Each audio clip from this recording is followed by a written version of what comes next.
gostaria de ler inicialmente no Salmo 119, os versículos 101 a 105. Salmo 119, versículos 101 a 105.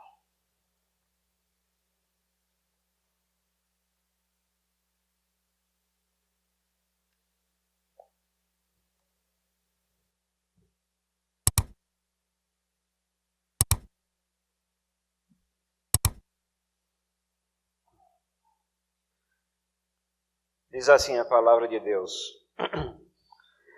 De todo mau caminho desvio os meus pés para observar a tua palavra. Não me aparto dos teus juízos, pois tu me ensinas. Quão doces são as tuas palavras ao meu paladar, mais do que o mel à minha boca. Por meio dos teus preceitos consigo entendimento. Por isso detesto todo caminho de falsidade. Leiamos juntos o versículo 105. Lâmpada para os meus pés é a tua palavra e luz para os meus caminhos. Vamos orar. Senhor, te agradecemos pela lâmpada que é a tua palavra. E a nossa oração nessa manhã é que ela fale aos nossos corações e ao nosso entendimento, que seja verdadeiramente a luz que ilumina o nosso caminhar e aquela que fundamenta as nossas convicções. E essas convicções sejam firmadas, não apenas em questões ou em argumentações sociológicas ou humanas, meramente humanas, mas, acima de tudo, acima de uma compreensão abrangente de tudo aquilo que tu nos ensinas na tua palavra. Em nome de Jesus, nós te suplicamos. Amém. Irmãos, nós hoje, nessa manhã, talvez demore um pouquinho mais do que o tempo normal da escola dominical, temos bastante material para cobrir, e encareço a paciência dos irmãos, que o que nós queremos fazer é exatamente olhar esses temas aqui. A questão da violência. Como é que a Bíblia vê a violência? Como é que Deus vê a violência? A questão do direito à vida. O que é o direito à vida? E a questão da pena de morte, que é uma questão muito polêmica. Como é que a palavra de Deus apresenta essa questão? E o objetivo disso tudo, necessariamente, nem diz respeito tanto à questão específica da pena capital, da pena de morte, mas de que todos nós, como povo de Deus, tenhamos essa percepção de que temos que firmar a nossa visão de mundo, a nossa compreensão em cima do que a palavra ensina. Então, se tivermos uma opinião, que ela seja firmada e formada em cima da palavra de Deus, e que ela não flua tão somente daquilo que é politicamente correto, daquilo que se costuma defender ou que se apresenta, quer na esfera política, quer na esfera da mídia televisiva, escrita, na imprensa escrita ou falada, mas que, como povo de Deus, nós estejamos sempre indo à sua palavra e firmemos as nossas convicções em cima dela. E para que nós possamos compreender toda essa questão, é necessário que a gente fale dessa questão da violência. A violência que é uma consequência do pecado, os irmãos sabem disso. E conhecem que o pecado gera violência e outros pecados, outras situações que desrespeitam a Deus, a lei de Deus. Mas isso não é um problema recente, atual. Será que é?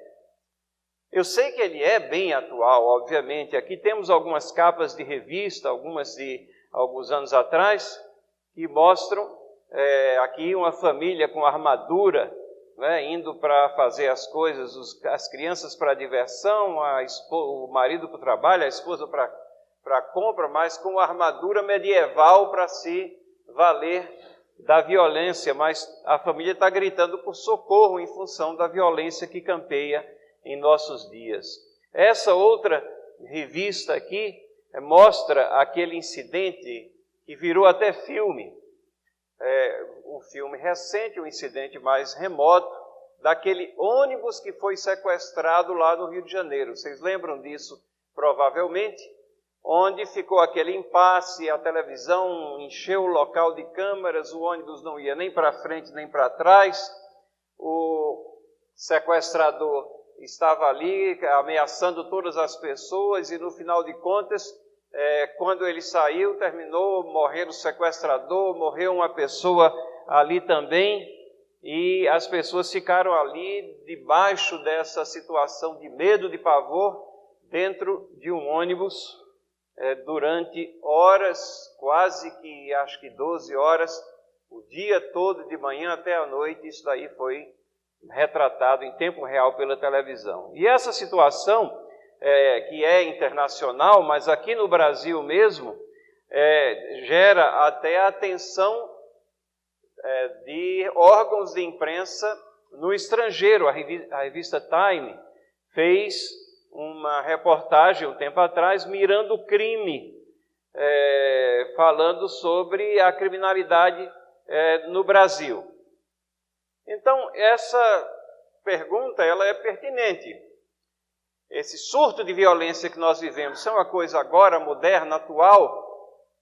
Será que somente nos últimos anos? A gente tem sempre esse aspecto saudosista de olhar para trás, achar que os tempos eram menos violentos. Em muitas situações é mesmo, né? Certos bolsões tornam-se mais violentos, as áreas urbanas mais violentas do que a nossa, talvez, adolescência e infância, se nós vivemos numa cidade no interior, pacato. Hoje em dia você liga a televisão e vê o jornal e vê que é nessas cidades do interior pacata que a violência está lá presente, com quadrilhas enormes. Tivemos um incidente recentemente, onde um tiroteio que parecia uma praça de guerra foi sendo levado de cidade em cidade, culminando com várias pessoas sequestradas num restaurante que, curiosamente, se chamava Refúgio. E os bandidos foram para lá, né? Quando viram a placa, disse é aqui.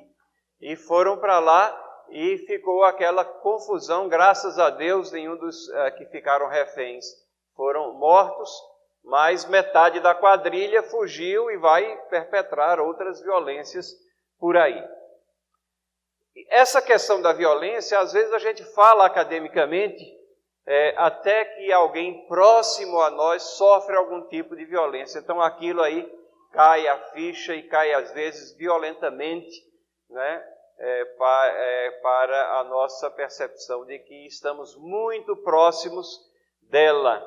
Temos muitas estatísticas sobre pessoas assaltadas. Uma vez eu falei sobre isso numa classe de escola dominical menor, né, não tão ampla quanto essa aqui, e fiz uma enquete assim, pedi que levantasse a mão as pessoas que já haviam sido assaltadas. Olhem ao seu redor. O que é que nós... Deixem a mão levantada, por favor. Deixem a mão levantada. Nossa, levantaram mais agora. Tem alguns que estavam com vergonha. Quanto mais ou menos? 40% aqui? Metade? Tem gente que está levantando as duas mãos que já foi assaltado 2 vezes e outros que estavam procurando uma terceira mão, mas não... Então, realmente a violência atinge de uma forma... Quando eu fiz essa pesquisa na classe menor, foi exatamente 50% da classe já havia sido assaltada. A impunidade se alastra, os governos vão se omitindo, né? E governantes começam a ter outros interesses pessoais e que galvaniza. É interessante porque a Bíblia coloca a manutenção da lei e da ordem para que as pessoas possam seguir decentemente no seu percurso como sendo a prioridade dos governos. Isso lá em Romanos capítulo 13, versículos 1 a 7. A prioridade dos governos é conter a violência, punir os malfeitores, mas isso parece não ser a prioridade principal. Tanto que tem um pacote contra a violência rodando por aí e ninguém arregaça as mangas para rapidamente aprovar e ver se a gente consegue ter alguma mudança nisso. E nós sempre nos assustamos com o número de assassinatos no Brasil. 70 mil por ano. 70 mil pessoas são assassinadas no Brasil por ano. Não são 70 mil que morrem por acidente de trânsito, por outras causas. Não, são assassinadas. São mais pessoas morrem no Brasil assassinadas do que nos conflitos da atualidade, do que em muitas guerras aí, às vezes que duraram anos. 70 mil pessoas.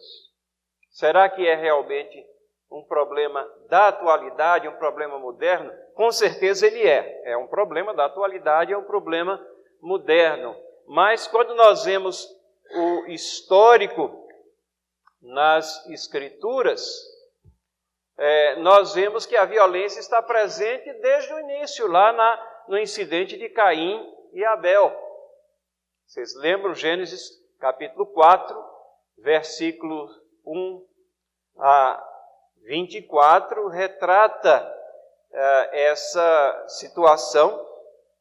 Caim, tomado de ira, assassinou o seu irmão Abel.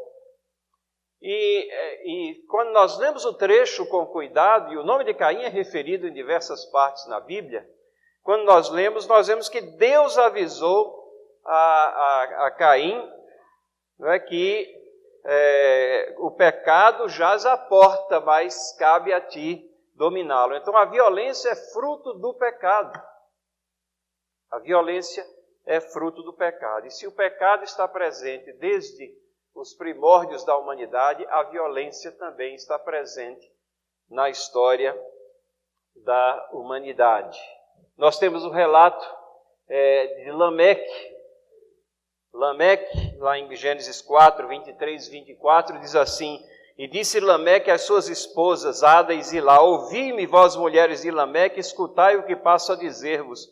Matei um homem porque ele me feriu, um rapaz porque me pisou. 7 vezes se tomará a vingança de Caim. De Lameque, porém, 70 vezes. Ou seja, Lameque, além de ser violento, ele se orgulhava disso, ele alardeava o fato. Ele refletia essa postura dos ímpios que é descrita pelo salmista tantas vezes. Ímpios que, cheios de autoconfiança, em vez de se envergonharem dos seus atos, eles se gloriam na própria violência. O Salmo 73, 6 diz assim: A violência os envolve como um manto. Então nós vemos lá no Salmo 10 também, pois diz lá no seu íntimo: jamais serei abalado. De geração em geração nenhum mal me sobrevirá. A boca ele a tem cheia de maldição, enganos e opressão. Debaixo da língua insulto e iniquidade. Põe-se de tocaia nas vilhas, trucida o inocente nos lugares ocultos, seus olhos espreitam o desamparado. Isso é o salmista descrevendo a pessoa violenta. E a gente pode ver isso aí, talvez até nós já tenhamos sofrido violência desse tipo. Todos os dias nós ouvimos relatos dessa situação. Lugares mais remotos, vias escuras, não iluminadas, onde as pessoas ficam lá à espreita daqueles que irão passar, pontos de ônibus durante a madrugada, onde fica mais fácil a criminalidade e a violência ser perpetrada contra pessoas. Mas isso está lá registrado lá desde o Salmo 10, versículos 6 a 8. A violência, na realidade, ela permeou a terra até o dilúvio. O dilúvio está lá registrado em Gênesis capítulo 6. E o registro da palavra de Deus é o seguinte. Notem, Deus não instituiu nenhum governo específico logo após a criação. O pecado entra, nós temos o incidente de Caim matando Abel, nós temos o desterro de Caim, ele é mandado para longe, nós temos a civilização de Caim se desenvolvendo aqui, uma civilização que rejeita a Deus, e nós temos uma linhagem que é aquela que iria resultar no povo de Deus, mas a terra, na medida em que os anos foram passando, no versículo 11 do capítulo 6, diz assim, a terra estava corrompida à vista de Deus e cheia de violência.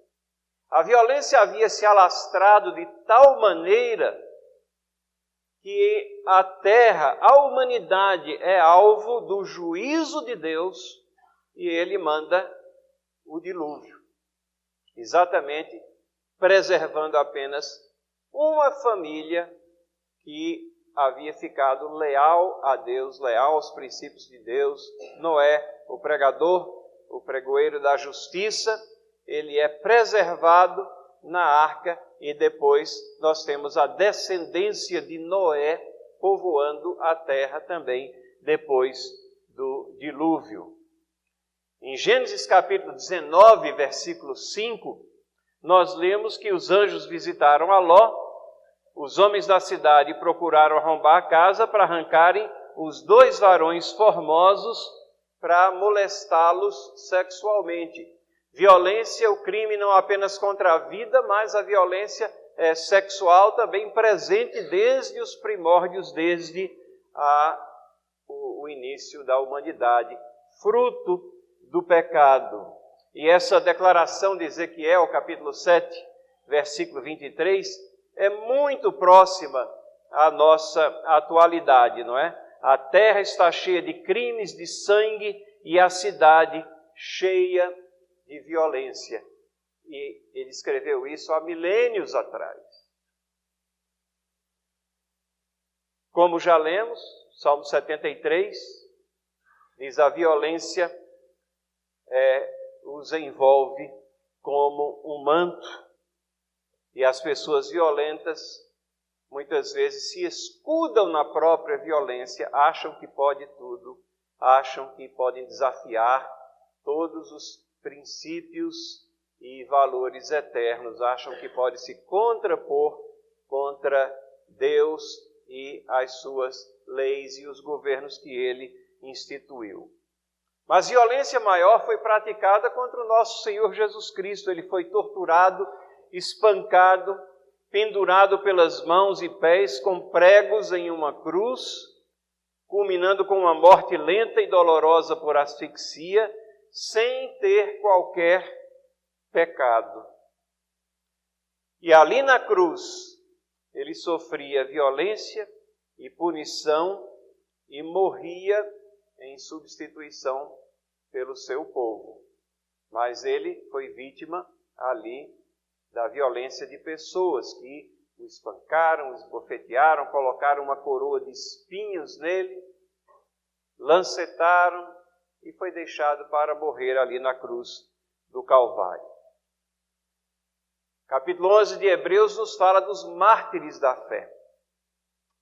São aqueles que tinham fé em Deus com tanta intensidade e eles confiaram em Deus, mesmo tendo sofrido toda sorte de violência.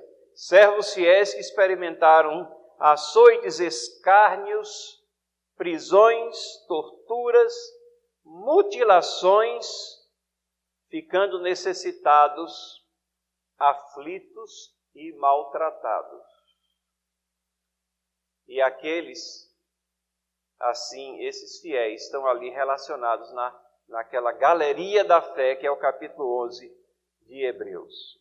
Então, quando nós fazemos a pergunta, a violência é um problema moderno, nós temos que responder com não. Não é um problema moderno, não é um problema atual, é um problema que está enraizado da história da humanidade.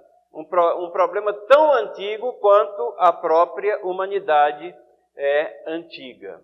Violência está relacionada com o pecado.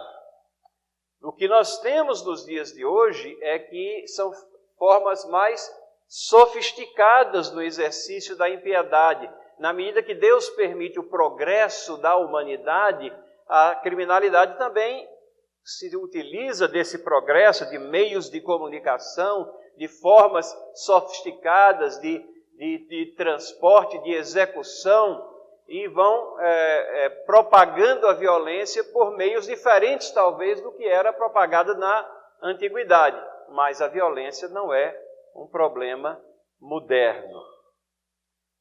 E as pessoas, então, que praticam a violência, estão atentando contra a imagem e semelhança de Deus que Deus colocou em cada integrante da humanidade. E essa é uma questão muito, muito importante, que nós temos que parar um pouco para pensar. Quando alguém pratica violência contra outra pessoa, está atentando contra a imagem e semelhança de Deus colocada naquela outra pessoa e, consequentemente, está se contrapondo, está atacando o próprio Deus que criou a essa outra pessoa.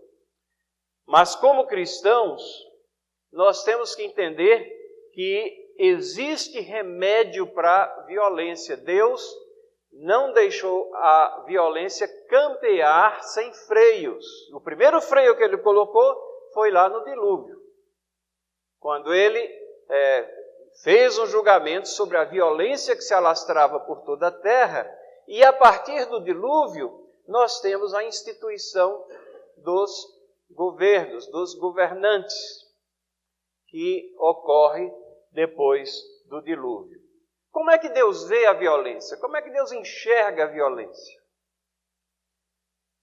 Deus abomina a violência. É isso que a palavra de Deus nos ensina. No Salmo 55, 9, é o registro: vejo violência e contenda na cidade. Salmo 34, 16, diz assim: o rosto do Senhor está contra os que praticam o mal. Deus é contra todos aqueles que causam opressão, contra aqueles que extorquem, é contra aqueles que são sequestradores e que ficam procurando extorsão de valores, de dinheiro, de resgates. Versículo 35, 10 do Salmo diz assim, capítulo 35, versículo 10: todos os meus ossos dirão: Senhor, quem contigo te assemelha? Pois livras o aflito daquele que é demais forte para ele, o mísero e o necessitado daqueles que o estão extorquindo. Extorsão é uma forma de violência também. A Bíblia está cheia de declarações que mostram que Deus abomina a violência. O Senhor põe à prova o justo e ao ímpio, mas o que ama a violência, a sua alma o abomina. Está aí literalmente falando que Deus abomina aquele que pratica a violência. Salmo 11, 5. Salmo 72, 13 e 14. Ele tem piedade do fraco e do necessitado e salva a alma aos indigentes. Redime as suas almas da opressão e da violência. Precioso lhe é o sangue deles. Oséias 4:2 faz um registro dessa situação de violência vivida pela humanidade. O que prevalece é perjurar, mentir, matar, furtar, adulterar, há arrombamentos, há homicídios, sobre homicídios. E aí a gente pergunta por quê? A resposta está lá, no versículo 1. Porque não há verdade, nem amor, nem conhecimento de Deus. A ausência dos preceitos de Deus, os princípios de Deus, geram violência. Uma nação que tem certos pilares fundamentais na sua legislação que são semelhantes, análogos aos princípios fundamentais da palavra de Deus, no que diz respeito a certos direitos inerentes, ela se aproxima mais, ela é uma nação menos violenta, uma nação que renega tudo aquilo que é formado ou firmado ou ensinado na palavra de Deus, ou que pela lei natural se constitui a consciência das pessoas e abandona tudo isso, se desliga desses princípios e valores eternos, é uma sociedade mais violenta. Deus, na sua sabedoria, Ele coloca um valor todo especial na vida humana. Lembra que eu já falei da questão da imagem e semelhança de Deus. E quando nós falamos do direito à vida, é exatamente essa questão. Deus formou as pessoas à sua imagem e semelhança. Gênesis 1, 26, 27, também disse Deus, façamos o homem, aqui a trindade envolvida, a nossa imagem, conforme a nossa semelhança. E tenha ele domínio sobre os peixes do mar, aves do céu, sobre os animais domésticos, sobre toda a terra, sobre todos os répteis que rastejam pela terra. Criou Deus, pois, o homem à sua imagem. E aí repete, a imagem de Deus o criou, homem e mulher os criou. Homem e mulher os criou, todos os seres humanos, todas as pessoas. Tem essa dignidade inerente, esse é o grande ponto de contato, para a pregação do Evangelho.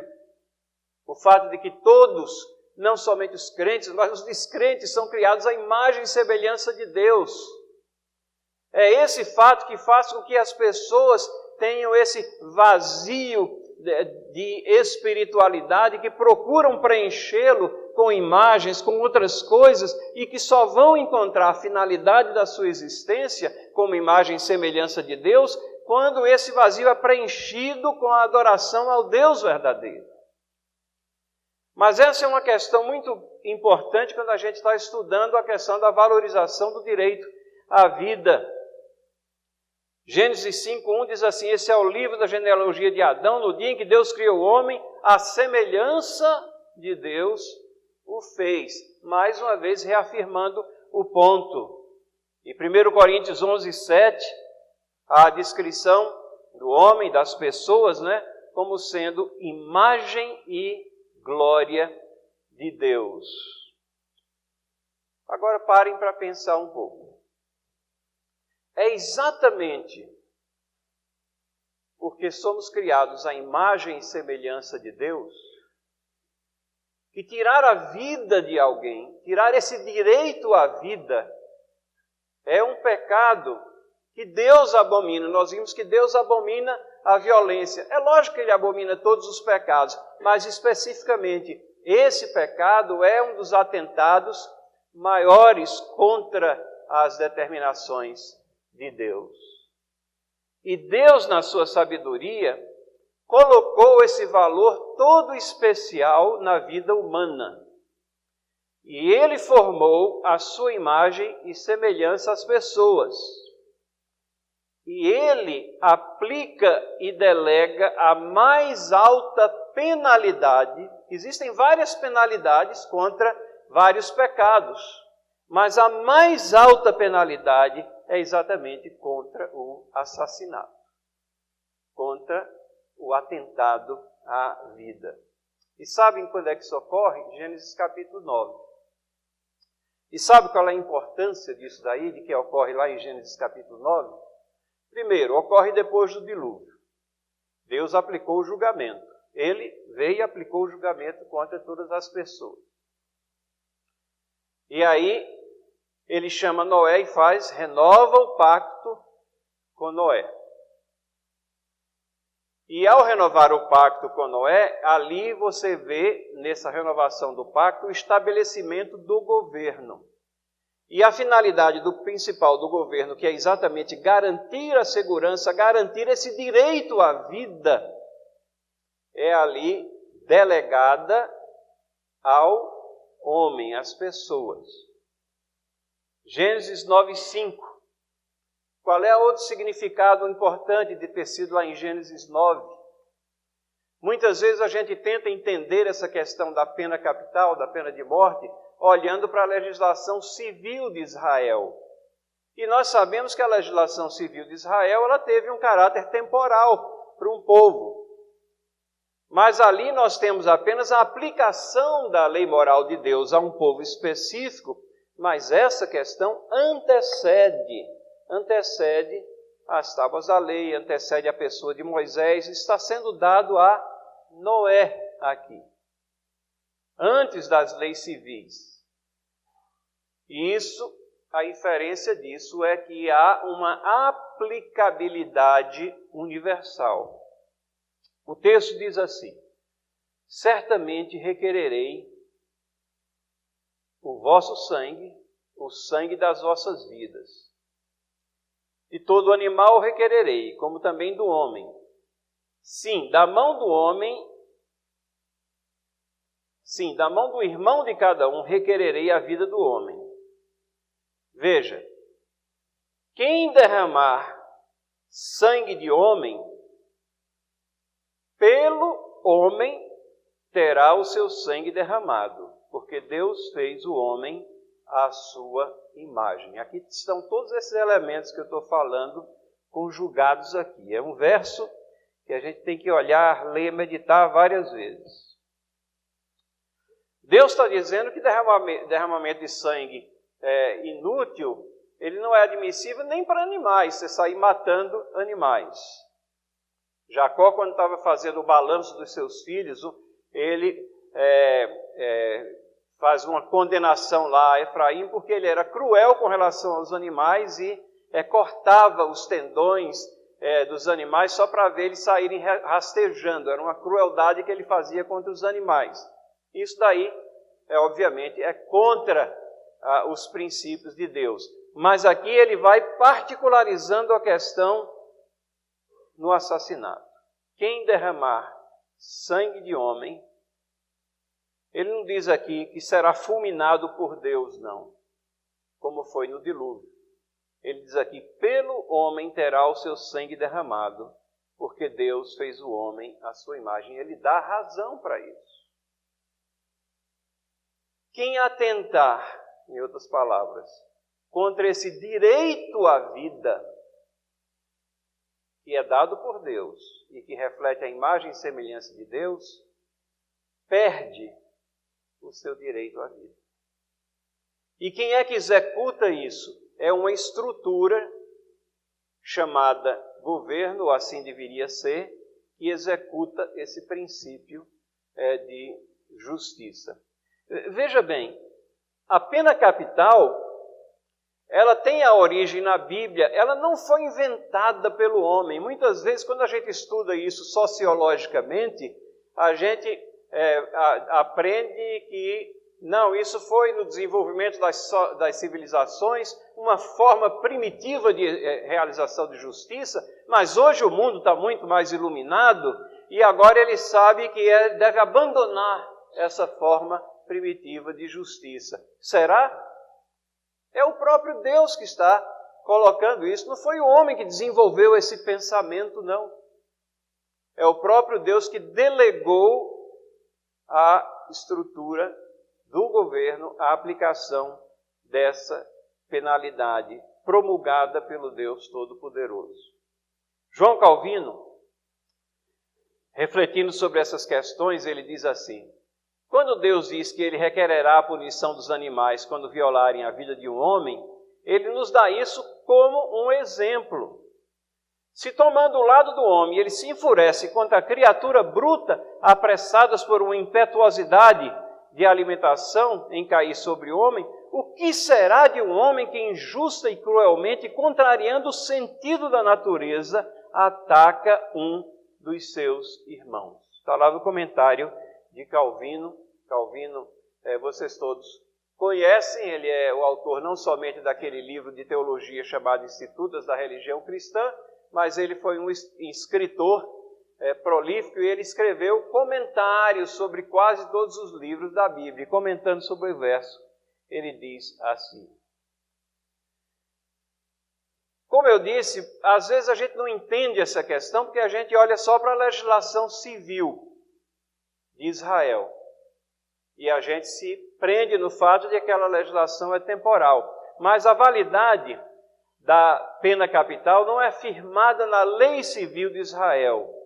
A lei civil de Israel, ela serve, ela tem validade didática para nós, ela ilustra como é que se aplicam alguns desses princípios de Deus. Uma sociedade dirigida por preceitos divinos, uma teocracia, ela se regia por aqueles princípios ali. E tem várias coisas interessantíssimas, importantes, quando a gente estuda a legislação civil. Por exemplo, a questão das cadeias. Qual é a alternativa que a gente tem hoje? Cometeu o assassinato, coloca na cadeia, mas será que é essa forma de reabilitar, de punir, vai devolver a vida? A questão das cadeias é interessante porque essa sim é um desenvolvimento que não procede assim do entendimento da palavra. Porque a palavra de Deus, quando fala das sociedades, fala sempre de justiça retributiva. E a cadeia não retribui nada, ela só suga o dinheiro das outras pessoas para sustentarem aqueles que lá estão e para agravarem a criminalidade e tornarem verdadeiros feudos de criminalidade. Em Números, capítulo 15, versículo 34, tem uma menção, diz assim: puseram em guarda, isso é prisão temporária, porquanto não estava declarado o que se lhe devia fazer. Essa é a menção que nós temos na Bíblia sobre cadeias. Era algo temporário, enquanto iria ocorrer um julgamento pelos anciãos, enquanto iria se resolver, então aquela pessoa ficava ali isolada. Mas ela não existia para punir, nem para remediar, nem para proteger a sociedade. A sociedade era protegida por restituição. Se o furto for achado vivo na sua mão, seja boi, seja jumento ou ovelha, pagará o dobro. Então existiam aquilo que é conhecido no direito como penas pecuniárias. Indenizações que tinham que ser dadas se fosse furto. Retribuição e justiça, Levítico 24, 21. Quem, pois, matar um animal, restituí-lo-á. Mas quem matar um homem, assim lhe fará. Aqui está a aplicação daquilo que nós vemos lá em Gênesis capítulo 9, versículo 26. E alguém diz, mas e o sexto mandamento que diz, não matarás? Ora, nós não vamos poder dizer que Deus contradisse a si mesmo. O sexto mandamento flui de Deus, veio de Deus, não matarás. E esse mandamento, ele está exatamente enfatizando a santidade da vida. Da mesma forma como lá em Gênesis capítulo 9, versículo 6, diz que quem matar o homem perderá o direito à sua vida pelo homem, e dá razão, porque matou alguém à imagem e semelhança de Deus. Esse mandamento, não matarás, está dizendo que as pessoas têm um direito inerente à vida. Mas o significado que está lá não é não matar de uma forma generalizada. Ali é não cometerás assassinato. A palavrazinha lá, Hatzak, ela ocorre 40 vezes no Antigo Testamento, sempre com esse significado, tirar a vida de outro. Tirar a vida de outro. Agora, pensem comigo. Nós temos aqui, em Êxodo 20, os 10 mandamentos. E está lá, não matarás. Em Êxodo 21, você começa alguns detalhamentos. E é Deus que está falando. Ele diz, não matarás, mas lá em Êxodo capítulo 21, ele diz, quem ferir a outro de modo que este morra, também será morto. Então Deus não se contradiz a si mesmo. O não matar não significa aplicação da pena capital, precedido de julgamento, realizado, execução pela autoridade própria, apontada para tal. E o ponto focal aqui é que a vida é sagrada, não as coisas. As coisas eram restituídas, eram indenizadas, quando eram alvo de quebra da lei. Mas qualquer que pretendesse destruir a qualidade sagrada da vida cometia uma ofensa capital contra Deus. E nós, presbiterianos, que temos os nossos chamados símbolos de fé, que é o Catecismo Maior, Menor de Westminster e a Confissão de Fé de Westminster. São livros ou são tratados de teologia sistemática. Dois desses símbolos de fé no formato de perguntas e respostas, e a Confissão de Fé de Westminster, que é dissertativa, dando a interpretação das diversas doutrinas. A Confissão de Fé ela é muito lógica, ela começa tratando das Escrituras Sagradas, dizendo que é lá que nós encontramos a fonte de todo o conhecimento que vem. E assim ela vai desenvolvendo. Ora, no capítulo 23 da Confissão de Fé de Westminster, ela está tratando aqui do magistrado civil, que é o termo que eles usavam para se referir aos governantes. E diz assim: quanto ao governo civil, Deus os armou com o poder de espada para atuação em 4 áreas. 4 áreas. Aí começa a designar as 4 áreas. Para a defesa dos bons. Um governo que tem como finalidade defender os bons. Para incentivo dos bons. Para castigo dos malfeitores. Para fazer licitamente a guerra, havendo ocasiões justas e necessárias. Então, na parte dissertativa, ela coloca essa questão, não especifica o castigo dos malfeitores, mas é a arma que está na mão aqui do governo para realizar justiça dessa maneira. A pergunta 135 diz assim: quais são os deveres exigidos no 6º mandamento? Notem, está tratando do 6º mandamento. O mandamento que diz não matarás, ou não assassinarás, que seria a tradução melhor. Resposta: os deveres exigidos no 6º mandamento são todo cuidado à vida e todos os esforços para preservar a nossa vida e de outros.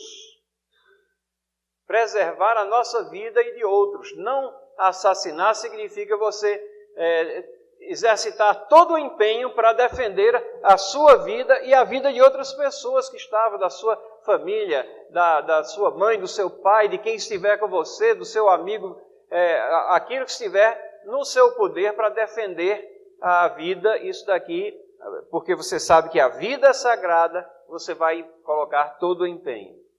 Mas a pergunta 136 é ainda mais específica. Quais são os pecados proibidos no 6º mandamento? Resposta: tirar a nossa vida ou a de outra pessoa. O 6º mandamento proíbe tirar a vida de outra pessoa. Exceto, diz a pergunta, ou a resposta à pergunta, no caso de justiça pública, no caso de guerra legítima, no caso de defesa necessária. Essa é a compreensão daqueles teólogos lá que, estudando a palavra de Deus, verificam que o mandamento ele não está proibindo a execução da pena capital comandada por Deus desde a época de Noé. Aí nós dizemos: não, mas nós estamos no Novo Testamento. Isso é coisa do Velho Testamento. Será?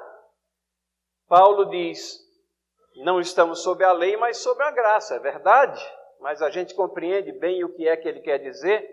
Nós não estamos sob a condenação da lei moral, nem estamos sob a lei cerimonial e civil do Antigo Testamento, mas continuamos sob a lei moral de Deus. Ou seja, adulterar era errado no passado, no Antigo Testamento? Era. Continua sendo errado hoje? Continua. Cobiçar era errado no Antigo Testamento? Continua sendo errado hoje. A lei moral de Deus, que Jesus Cristo resumido em amar a Deus sobre todas as coisas ao próximo como a ti mesmo, resumindo as duas tábuas da lei, mostra a perenidade dessa lei moral de Deus. Assassinar era errado no Antigo Testamento? Era. Continua sendo errado hoje. Então, o fato de dizer que a gente está sob a lei, sobre a graça e não sobre a lei, isso não vai resolver a questão. E temos alguns textos aqui. Mateus 26, 52. Jesus disse, todos os que lançarem mão da espada, pela espada morrerão. João 19, 11. Jesus disse a Pilatos. Pilatos era aquele que estava condenando ele à morte. Jesus disse a Pilatos, nenhum poder teria contra mim, se de cima não te fosse dado. Qual a diferença? Jesus Cristo não assassinou ninguém, não matou ninguém, não adulterou, não roubou, não cobiçou, não cometeu nenhum pecado, estava lá morrendo injustamente. Mas o poder na estrutura governamental é um poder que emana de Deus. Atos 25, 11, quando Paulo estava lá perante Festo fazendo a sua defesa. Se eu cometi algum erro e fiz qualquer coisa, e Paulo diz, digna de morte, não recuso morrer. Paulo reconhecia que existiam certas coisas que, biblicamente falando, eram dignas de morte, da condenação, mas ele estava reafirmando a sua inocência. Romanos 1,32, o próprio Paulo diz, são dignos de morte o que tais coisas praticam. Romanos 13, que a gente já vem falando já há algum tempo, versículos 1 a 7, fala das obrigações do governo. A espada é colocada nas mãos do governo como instrumento legítimo de punição. A palavra de Deus diz que não levam em vão a espada. E a colocação da espada nas mãos do governo é para uma finalidade óbvia. Apocalipse 13, 10. Se alguém matar a espada, necessário é que a espada seja morto. Percebem a harmonia dessa colocação lá em Apocalipse com as palavras de Cristo lá em Mateus capítulo 26, versículo 52. Princípio da justiça, da retribuição, continua válido no Novo Testamento. O governo deveria, sim, suprimir o direito à vida daqueles que não respeitam o direito à vida dos que são formados e criados à imagem e semelhança de Deus. Mas Deus não é um Deus benevolente, Ele é benevolente, mas não é só no Novo Testamento. Ele é benevolente porque Ele é benevolente desde o Antigo Testamento. Senhor Deus compassivo, claramente longânimo, grande em misericórdia e fidelidade, que guarda a misericórdia em 1000 gerações, que perdoa a iniquidade, a transgressão e o pecado, ainda que não inocenta o culpado. Ele é benevolente, mas ele não inocenta o culpado. Benevolência, irmãos e irmãs, não é doutrina do Novo Testamento, é uma característica da pessoa de Deus. É esse Deus que é benevolente, que é amor e que é justiça também. Foi Ele que firmou e fundamentou a pena capital e disse que pelo homem ela deveria ser executada. Essa benevolência de Deus, no caso de assassinatos, ela está sendo retratada na questão da preservação da sociedade. Porque Ele é benevolente, aqueles que tiram a vida de outros deveriam ter o direito à sua vida suprimido exatamente para preservar e para que mais pessoas não fossem tiradas à vida. Deuteronômio 17, 8 a 13.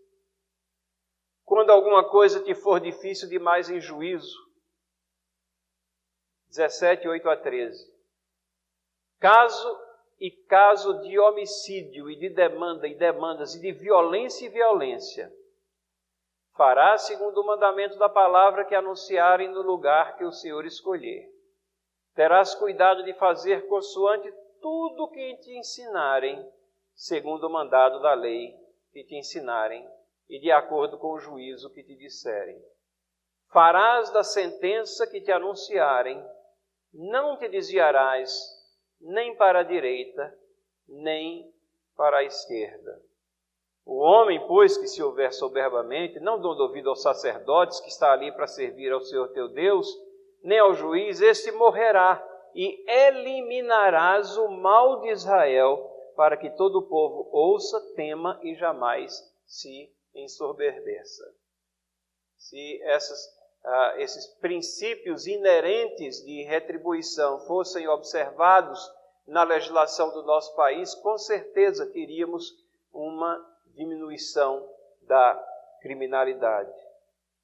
Deuteronômio 19, 11 a 13. Mas ao vendo alguém que aborreça seu próximo, ele arma ciladas e se levanta contra ele, fere a golpe mortal e se acolhe em uma dessas cidades, os anciãos da cidade enviarão e tirá-lo-ão dali.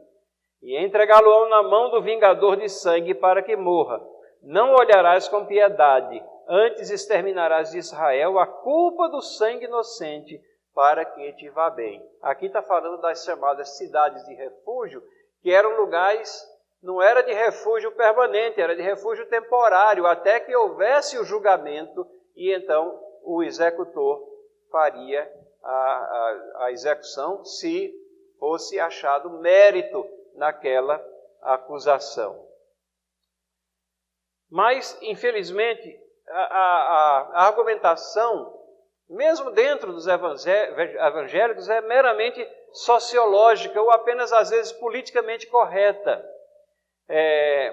Houve um manifesto da Associação Evangélica Brasileira, isso nos idos de 1993, que falava da pena de vida. Nós evangélicos somos sobre a pena de vida. Um jogo de palavras, mas que se contrapunha à execução, à questão da pena de morte, usando de um eufemismo, de um jogo de palavras aqui que não elucidava nada, não tinha um único versículo ali para fundamentar a posição deles. Em novembro de 1996, a então revista Vinde, que já não existe, mas pegou assim opiniões de vários líderes evangélicos, ou do campo evangélico, e de outras personalidades, né? Presidente da Comissão dos Direitos Humanos do Rio de Janeiro, Antônio Carlos Berenhausen, disse: a pena de morte seria um retrocesso, ela não faz justiça. Pastor Martinho Monteiro, da Assembleia de Deus: o criminoso deve pagar sendo útil à sociedade, doando órgãos. A pena de morte é uma maneira muito rápida de se resolver o problema. Ou seja, são formulações estranhas à palavra de Deus. As pessoas querem ser mais justas do que Deus, mais sensíveis do que Deus. E então pervertem a justiça e tomam posições para as quais não haverá defesa na palavra de Deus. A pastora Regina Célia, da comunidade evangélica Agape: só Deus é o Senhor da vida e da morte. Exatamente, só Deus é Senhor da vida e da morte. Mas a gente não vai esperar que Deus saia fulminando as pessoas que são dignas de morte. Ele fez essa delegação especificamente para que as estruturas humanas cuidem dessa questão. Deputado federal, líder da bancada evangélica, Salatiel Carvalho: a vida pertence a Deus e só Ele pode tomá-la, desculpem. A sentença capital não ajudaria a diminuir os índices de criminalidade e nos países onde ela existe não ocorreu a redução esperada. Ou seja, qual é a fundamentação dele? Supostamente estatística, que é uma estatística furada. Mas é a fundamentação desse líder da bancada evangélica na época. E a diretora da Anistia Internacional do Brasil, o diretor da Anistia Internacional do Brasil, Carlos Idoeta, o homicídio estatal desvaloriza a vida, quando é exatamente o contrário. É a valorização da vida que está lá contida no sexto mandamento e nas determinações que Deus dá à estrutura humana do governo para que execute. Eu disse que as estatísticas às vezes são apresentadas, são furadas, e nós aqui, eu não estou advocando nenhum país como perfeito e nenhum desses que aplica a pena de morte como sendo o modelo para a gente emular, mas a ideia de que aonde ela foi abolida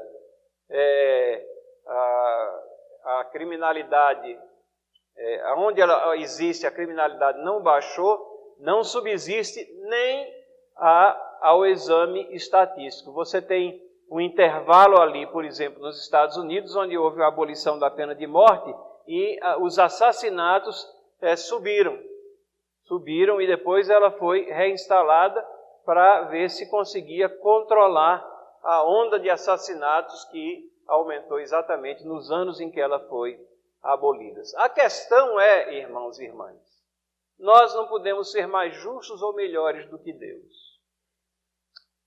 Ezequiel 13,19 é um verso muito contundente. Ele diz assim: vós me profanaste entre o meu povo por punhado de cevada, por pedaço de pão, para matardes as almas que não haviam de morrer.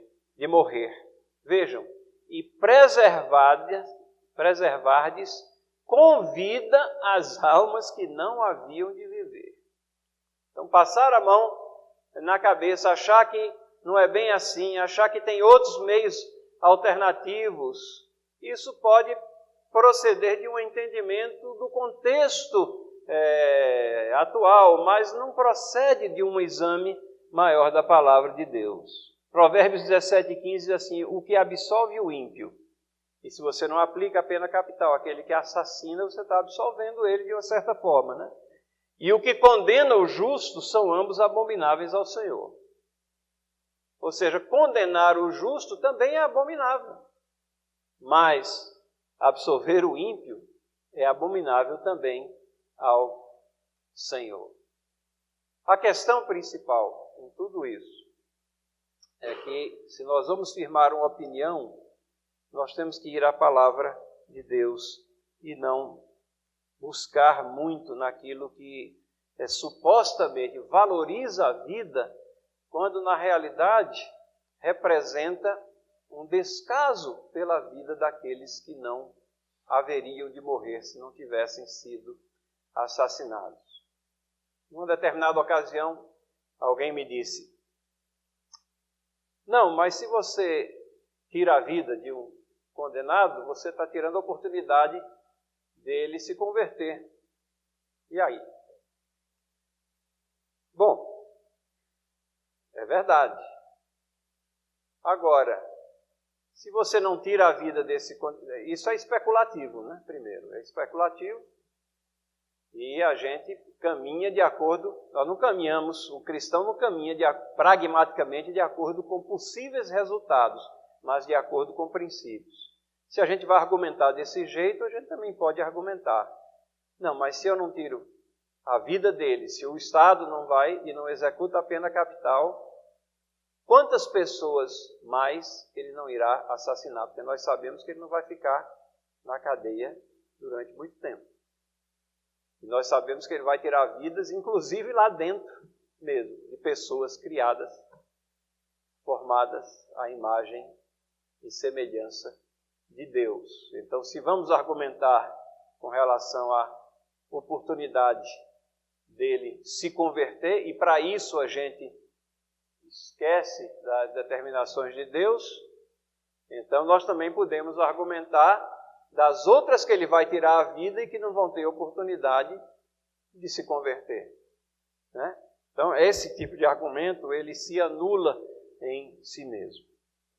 Já tocou o primeiro sinal e eu queria concluir apenas com algumas palavras sobre qual deve ser a nossa postura numa era de violência. Eu acho que não há dúvida que a gente vive numa era de violência, de grande violência, intensa violência. Qual deve ser a nossa postura? Primeiro, pregar a palavra. Jonas 3,8 diz assim: clamarão fortemente a Deus e se converterão cada um do seu mau caminho e da violência que há em suas mãos. Então, há esperança, mesmo para o violento. E nós devemos pregar a palavra. Essa é a primeira postura que nós temos que ter. Segundo, olhar para o alvo. Isaías 59:18. Qual é o alvo? É a nossa comunhão eterna com o Criador. Nunca mais se ouvirá de violência na terra, de desolação ou ruína nos seus termos, mas aos teus muros chamarás salvação e às tuas portas louvor. Nós estamos a caminho de um lugar onde não haverá violência, dissolução, onde não haverá deterioração da sociedade, onde não haverá choro, nem ranger de dentes. Esse é o nosso alvo. Terceiro, nunca ser violento. O povo de Deus é um povo pacífico. Jó 16:17, não haja violência nas minhas mãos, e seja pura a minha oração. Quarto, não confiar nas próprias forças. Salmo 44:6, não confio no meu arco e não é a minha espada que me salva. Quinto, procurar refúgio em Deus. Salmo 22:20, pois não desprezou nem abominou a dor do aflito, nem ocultou dele o rosto, mas ouviu quando lhe gritou por socorro. E, segundo Samuel 22:3, ó Deus, da violência me salva. 6. Se somos vítimas da violência, irmãos e irmãs, isso pode acontecer não apenas violência externa, às vezes violência interna, violência no lar, situações as mais diversas possíveis. Deus não lhe desampara. Salmo 72:13 e 14. Ele tem piedade do fraco e do necessitado, salva a alma aos indigentes, redime a sua alma da opressão e da violência. Precioso lhe é o sangue deles. 7, essa é a nossa tentativa aqui, nessa manhã. Formar nossas convicções éticas pelos princípios da palavra de Deus. Romanos 12:2 diz, não vos conformeis com esse século, mas transformai-vos pela renovação da vossa mente, para que experimenteis qual seja a boa, agradável e perfeita vontade de Deus. Nós temos sido programados, massificados, às vezes, com um discurso que é antagônico às coisas que nós vemos na palavra de Deus. Como é importante nós termos essa sede de voltar à palavra, buscar a palavra, ver o que é que ela diz. E 8, apoiar a lei e a ordem. Jeremias 22:3. Assim diz o Senhor: executai o direito e a justiça, livrai o oprimido da mão do opressor. Não oprimais ao estrangeiro, nem ao órfão, nem à viúva. Não façais violência, nem derrameis sangue inocente nesse lugar. Orar pelos nossos governantes. Orar para que eles tenham sabedoria. Orar para que na nossa terra, em vez dela ser direcionada por valores e princípios humanistas e que pouco refletem, às vezes, os princípios da palavra de Deus, que pela graça e misericórdia de Deus, que nós possamos ter uma convergência a cada dia, cada vez maior, com esses princípios eternos, esses alicerces, que Deus colocou para o bem nosso, para o bem da humanidade, para a preservação da sociedade, e que muitas vezes nós deixamos de lado e achamos que não são tão importantes assim. Que Deus possa nos abençoar e nos dar a convicção de tantas e tantas situações contraditórias que nós encontramos no nosso caminhar, e que nos interessemos pelo estudo da palavra. Esse é o principal. E se temos dúvidas, que busquemos na palavra e a iluminação do Espírito Santo, para que nós possamos firmar muito bem o nosso entendimento. Que Deus nos abençoe a todos. Temos ainda, já extrapolando o tempo, já estragando aí o programa do pastor, mas algumas perguntas a gente está à disposição para responder. Meus irmãos, se houver alguma pergunta, a gente pode abrir talvez para 2, tá bom? 3, vai. 3 perguntas. Levante uma de suas mãos. Aqui à frente já o Reinaldo, o Thales ali atrás. Mais uma, inscrição. Última chance, hein? Ali atrás tem mais uma, ok. É o Reverendo Samuel, é isso, né? Tá certo. Então, primeiro o Reinaldo aqui. Referente a esse assunto, é um assunto um pouco complicado mesmo. A minha dúvida é em relação ao porte de arma, à autodefesa. Aonde que entra a questão da gente se defender e não ser cometido um assassinato? Essa questão, ela tem uma certa intersecção com o que a gente acabou de falar. O que eu fiz aqui foi uma exposição de que Deus delegou a pena de morte ao governo. A questão do porte de armas, que é muito atual, né? Porque isso está em discussão, está aflorando na sociedade, isso teria que ser alvo de uma outra aula de 1 hora também. Mas eu deixaria apenas com você o texto de Lucas, capítulo 22, versículos 36 e 37. Não precisa ler agora, não vou discutir agora, vou só apontar que esse é aquele texto onde Jesus Cristo diz que chegou o momento onde eles têm que ter roupa e devem, se não tiverem, vendo o que tem para comprar uma espada. Então, aí leiam esse texto, meditem e vejam o que é que vocês podem aprender. Eu acho que ali a gente vê a possibilidade de você ter alguma coisa para autodefesa, nunca para ataque. A regra geral é trabalhar o Estado para que o Estado realize o trabalho dele. Porque o trabalho do Estado, e esse é o grande problema nosso, a prioridade do Estado deveria ser nos proteger. O resto é resto. Essa é a prioridade. Biblicamente falando, é essa daí. E incentivador dos cidadãos de bem, daqueles que andam ordeiramente. Então, essa é a grande prioridade. Mas, quando há omissão, eu acho que não fere o caráter cristão você ter meios para defesa dos seus, né? E da sua residência, o que for. Né? Eu não ando por aí carregando arma nem peixeira, mas leiam Lucas 22, 36 e 37. Eu ia colocar exatamente esse ponto, que quando o Solano leu o ponto número 4, já da conclusão, a tia na hora disse, então está indo contra o discurso do nosso presidente. E ali mesmo fala que não é para confiar, mas ele tem arco e tem a espada. Ou seja, ele está bem armado, mas não é aquilo que dá confiança, e sim no Senhor. Isso. A confiança nossa é sempre em Deus. Né? Ninguém se engane. É isso que vai resolver nosso problema.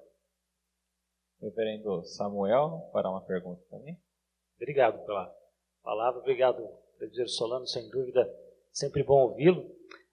Uma pergunta que eu acabei já fazendo para o senhor em uma outra oportunidade que a gente falou sobre esse assunto, mas que eu acho sempre muito interessante de ouvi-lo responder sobre isso, é justamente a ideia de que no Brasil a gente não deveria praticar, talvez, a pena capital, tendo em vista que a corrupção é muito grande e que a injustiça sempre é muito maior até do que a justiça, né? E aí eu gostaria que o senhor mais uma vez colocasse a sua ideia sobre essa questão. A gente deveria aplicar a pena capital no Brasil? Obviamente, se isso fosse levado em consideração, mesmo tendo essa questão da corrupção de forma muito arraigada, digamos assim, no nosso sistema.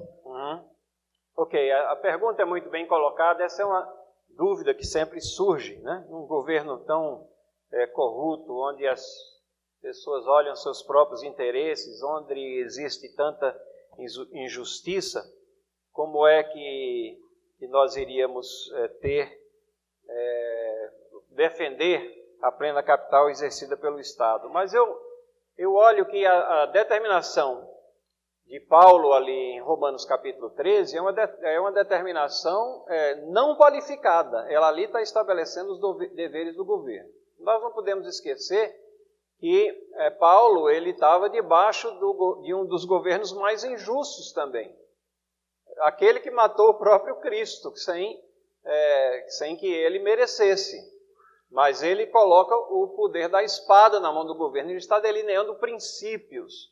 Quando a gente fundamenta a nossa convicção em cima de uma possível má aplicação da pena, a gente está fugindo um pouquinho da nossa esfera de atuação, de caminhar por princípios, mas de caminhar por resultados, ou ausência de resultados, ou resultados adversos. Eu me lembro também das palavras que Pedro escreveu em sua epístola, que a gente deve ser submisso aos governos e às autoridades, não somente as boas, mas também as más, porque era o contexto em que eles viviam. Quando eu leio todo da palavra de Deus, eu nunca vejo qualificações em todas essas questões onde Deus fala de aplicação da pena capital. Certamente o Estado de Israel teve uma gama diferente de dirigentes, de reis. Reis que honravam a Deus, reis que eram tementes a Deus, que procuravam aplicar os seus princípios de justiça, reis ímpios. Mas nós não vemos nenhum profeta abrogando ou retirando os princípios da lei no meio de um governo que estava fazendo as coisas erradas, ou de uma estrutura que não fazia o que era certo. O princípio básico é que os governantes, as autoridades, e no caso a legislação penal e aqueles encarregados de colocá-la em prática, todos eles são responsáveis perante Deus para executarem ela em cima de princípios de justiça e responderão a Deus se assim não fizerem. Então eu vejo que a gente achar que aqui, porque a sociedade é ruim, a gente vai ficar sem um remédio que foi dado pelo próprio Deus para consertar a sociedade, a gente só perpetua a ruindade. Ok, meus irmãos, eu creio que sejam essas as perguntas.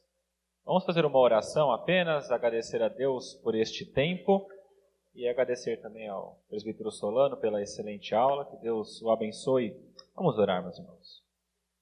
Senhor nosso Deus, nosso Pai, como é bom nós podermos olhar para a sua palavra e termos instrução de como agir, Pai. Se fôssemos basear, Pai, apenas em nosso pensamento, o que achamos ou dados da sociedade, certamente nada caminharia bem. Pedimos ao Senhor que o Senhor nos ajude a confiar na sua palavra, confiar em Ti, Pai, para aplicar aquilo que é da Tua vontade, Pai. Pedimos que o Senhor também tranquilize nosso coração, sabendo que a sua palavra foi dada por Ti para o bem dos Teus filhos.